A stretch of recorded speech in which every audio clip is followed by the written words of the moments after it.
This is the atmospheric pressure demonstration. And so I've got my bottle. You fill the bottle about a third full with water. I'm gonna add a couple of drops, that's plenty, of dish liquid, and put a regular cap on the bottle, and then shake it really, really well until I get lots of bubbles. Okay.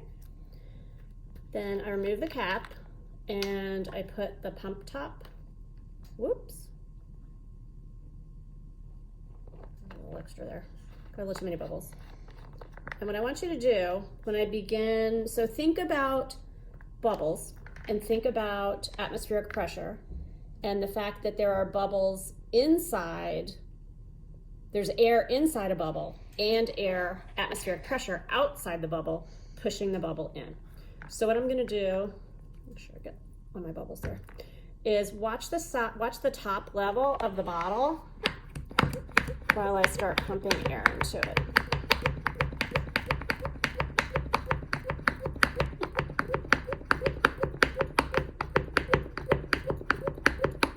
And you can see that I've introduced air into the bottle and that it's compressed the bubbles. So your question says, what happens to the bubbles after depressing the pump? And obviously they've become compressed. And what causes this to happen? Think about what's inside the bubbles and what surrounds the bubbles. Well, you have atmospheric pressure inside the bubbles pushing outward. You also have atmospheric pressure outside the bubbles pressing down on everything. We have atmospheric pressure pushing down on us all the time, okay? 14.7 pounds per inch square, which you know from the lecture.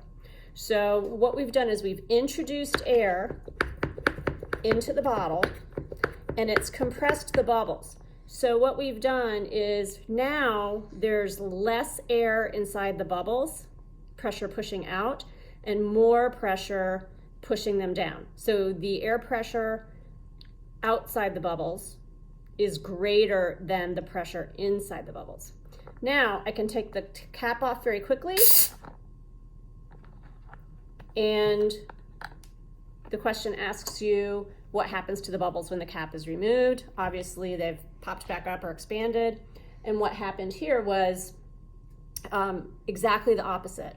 We've let air out of the bottle so that the bubbles could expand outward, and when the bubbles expand outward, there's more pressure inside the bubbles pushing outward than there is pressure pushing into the bubbles so that they are compressed.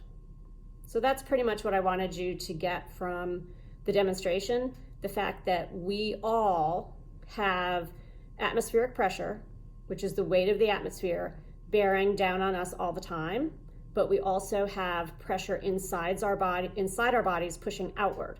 Otherwise we would be like a pancake.